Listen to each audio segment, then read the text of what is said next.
You're 22. And there's $380 left in your account at the end of the month.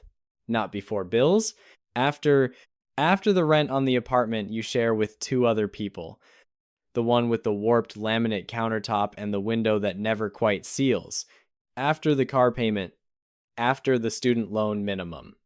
After the groceries you actually cooked instead of ordered because ordering is how the money disappears without you noticing. $380. Sitting there on a Friday night while your phone lights up with everyone going out without you again, you make $42,000 a year. That's about $2,700 a month once taxes have taken their cut. It is not a lot. Nobody is going to build a video around your salary. There is no version of this where the numbers are impressive. And that's exactly why almost nobody your age does what you're about to do. Because what you do with that leftover 380 is open an app, set up an automatic transfer of $300 a month into a diversified index fund, and then sit there feeling almost stupid about it. $300 against an entire lifetime. It feels like flicking a single coin into an ocean and waiting for the tide to change. You do it anyway. And you won't understand why for another 18 years. Here's the number that makes it worth it. And it won't mean a thing to you tonight. $300 a month, growing at a real return of about 7% after inflation, becomes more than $1.6 million by the time you're 65. Not fake money, not the 10% fantasy the finance channels quote to get you excited. Real buying power in today's dollars. Money you could actually spend, but that number isn't the point. The point is, what this quiet little habit does the first time your life falls apart. And it will fall apart several times. That's the part nobody puts in the thumbnail. The first 2 years feel like nothing. That's the honest truth. And it's the truth that breaks most people. Your account crawls from 3,000 to 8,000 to just over 10 by the time you're 25. And it does not feel like winning. It feels like watching paint dry while everyone you know is posting from Lisbon, from Tulum, from a rooftop bar you'll never see the inside of. You're eating chicken and rice out of a container you packed on Sunday night. And the graph on your screen is a flat line. And no one on earth claps for a flat line. This is where almost everyone quits. Pay attention to that. Because it matters. They don't quit because the discipline is hard. They quit because the silence is hard. Because for years it genuinely looks like nothing is happening. And human beings are simply not built to keep watering a plant that refuses to grow. You keep watering it, not because you're stronger than them, because you decided one honest night that where you'll be in 10 years matters more than where you eat this Friday. That's the whole trick. It's not a personality. It's a decision you make once and then defend 1,000 times. Then your friend Danny buys a car. It's new. It's black. It smells like the inside of a decision he hasn't finished making yet. $480 a month, 72 months. And he calls it building credit and changes the subject. You're in the passenger seat and you can feel the pull of it. The leather, the silence of the ride. The way the door shuts with the heavy, engineered sound of something expensive. And a voice starts up in the back of your head. Quiet and reasonable. And it says you've been eating rice for 3 years. You have 10 grand to show for it. Why does your life look so much smaller than his? You notice the voice. You don't argue with it. And you don't shame yourself for having it. Because the voice isn't the enemy. The voice on a schedule is. So instead, you just do the math Danny won't let himself do. $480 a month. Invested instead of financed. Over the next 40 years. Is more than $1 million. Danny isn't driving a car.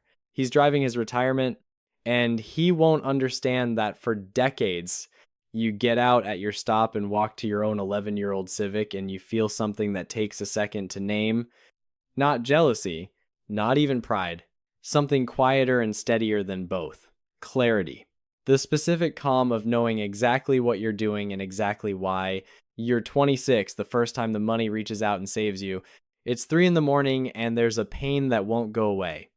The kind of pain that turns into an emergency room, some tests, a night you don't fully remember, and then a week later, a bill, $4,500. Even with insurance, $4,500 is precisely where most people your age meet their first real debt. It goes onto a credit card at 24% interest. And over 2 years of minimum payments, it quietly swells into $5,700. You'd end up paying an extra $1,200, dollar by dollar, month by month, just for the crime of not having the money on the day you needed it. You transfer $4,500 from your emergency fund and you pay it flat in full the same week. And you don't feel rich. You feel like something was aiming directly at you in the dark and it missed. You rebuild that emergency fund over the next 4 months, quietly, without telling anyone. And you don't skip a single investment contribution the entire time. There is no one to tell who would understand why this matters. So you carry it alone, this small solid thing in your chest that wasn't there before. Proof that you can absorb a hit that would have flattened you 3 years ago. Then, somewhere around 27, you meet someone, and it's good, and then it gets real. Which means the money conversation, which is the single conversation almost nobody warns you about. They have $2,000 in savings and a car loan you didn't find out about until the 5th month. You have a portfolio and a habit they don't fully understand yet. A habit that looks, from the outside, is a little joyless. This is where a startling number of couples quietly crack. Not over love. Not over anything dramatic, but over 2 entirely different relationships with the same dollar. Sharing one kitchen table, you don't lecture. Lecturing has never once in human history changed the way a person handles money. You just show slowly, by living it, day after unremarkable day. You get married the year you turn 28. The wedding costs $12,000. Modest? Deliberately. A fraction of what the internet insists a wedding is supposed to cost. And to pay for it in cash. You pause your investing for an entire year. 12 full months where the machine you've been feeding adds absolutely nothing. On a spreadsheet, it looks like a mistake, a hole in the graph. It is the best financial decision you make that whole decade. Because walking into a marriage without debt is worth more than a year of compounding could ever be. Some math you do with a calculator. Some math you do with your heart. And this was the second kind. But now there are 2 incomes. And for the first time, the machine gets fed properly. $650 a month, automatically, on the 2nd of every month. Gone before either of you has the chance to rationalize keeping it. You still live tight. You still cook on Sundays. Still drive the Civic. Still split a single streaming subscription and argue affectionately about whose turn it is to pick, but the number climbs now in a way you can actually feel month over month. And one Saturday morning, the 2 of you check it together over coffee and neither of you says anything because there is nothing to say that the number isn't already saying on its own. These are the golden years, and you barely notice them while they're happening. That's how golden years almost always work. You only recognize them in the rearview mirror. Then, sometime in your late 20s, the market drops, not a little, almost 20% over a few brutal months, and you watch real money, money that took you years of packed lunches to save, evaporate on a screen while you eat breakfast. Every instinct in your body screams the same word: sell. Protect what's left. Stop the bleeding before it gets worse. You check the account far too many times a day, your stomach dropping with each refresh. Then you force yourself to stop checking it at all. You do not sell. You keep buying at lower prices without fully believing you should. Feeding the machine straight into the teeth of the storm. 8 months later, it's climbed back like the drop never happened. And only in hindsight do you understand what actually got tested. It wasn't your portfolio. It was your nervous system. And you passed. Not by being brave, but by being boring. By doing nothing while everyone around you panicked and sold at the bottom and swore off investing forever. You're 30 when your mother calls on a Sunday evening. She sounds careful. The way she sounds when she's rehearsed the words in her head before dialing. The roof has been leaking for months.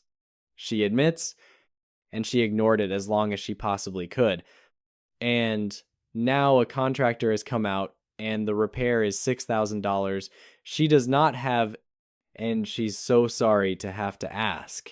You tell her to stop. Tell her not to be sorry. You transfer the $6,000 the very next afternoon without touching a single investment, without reaching for a credit card, without losing 1 hour of sleep over it. 5 years ago, helping her would have meant debt. It would have meant a quiet, corrosive shame spiral about being a grown adult who couldn't absorb a family emergency without going backward, saying yes out loud while feeling the true cost of it in your chest for months. This time you just help, and sitting there afterward with the phone still warm in your hand. You finally understand something you never had the words for. This was never about a number climbing on a screen. It was about being able to say, I've got it to the woman who raised you, and mean it. Completely, without a single background calculation. That is the first moment you truly understand what any of this was ever for. It was never the money, it was the capacity. The option to say yes when it actually matters. And then you're 31, and the baby comes. And then the bill for the baby comes. $3,000 out of pocket before you have managed a single full night of sleep. And then childcare begins. And it is $1,100 a month, more than you once paid in rent. A number so enormous it physically rearranges the entire budget around itself like a planet-bending light. Your $650 contribution collapses to $200. Some months you skip it altogether. And you feel a specific guilt when you do, like you're letting down the person you used to be. And here's the thing none of these videos will ever admit out loud. So listen when the kids arrive. Your saving basically stops. That's not failure, that's just the season. But you are not starting from zero.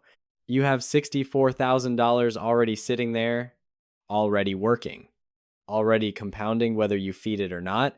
And if you had waited, if you had started this whole thing at 32, like most people do, like the responsible sounding plan always says you can, you would be standing here right now with a newborn and nothing.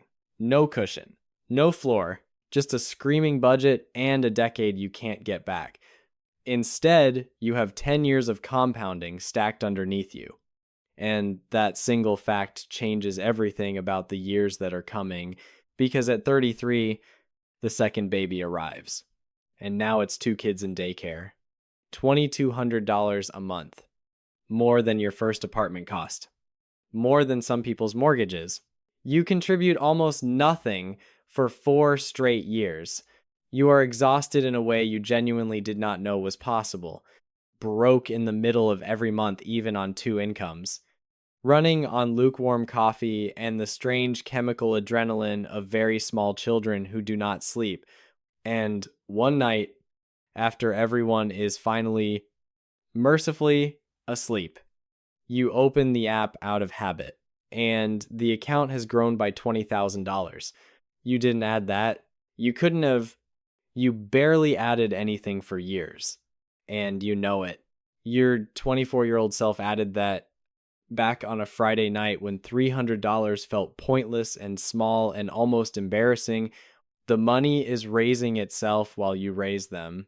That right there is the entire reason you started early, not to get rich, not to retire on a beach, so that during the exact years when you physically cannot save a single dollar, you are still quietly moving forward.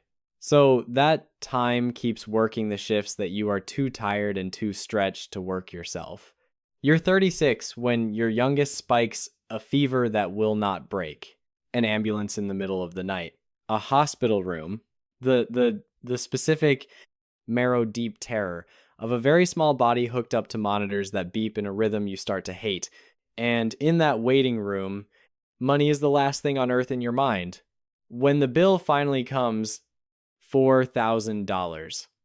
You realize something underneath the exhaustion and the relief. You never once, not for a second, did the math on whether you could afford to say yes to every test they recommended.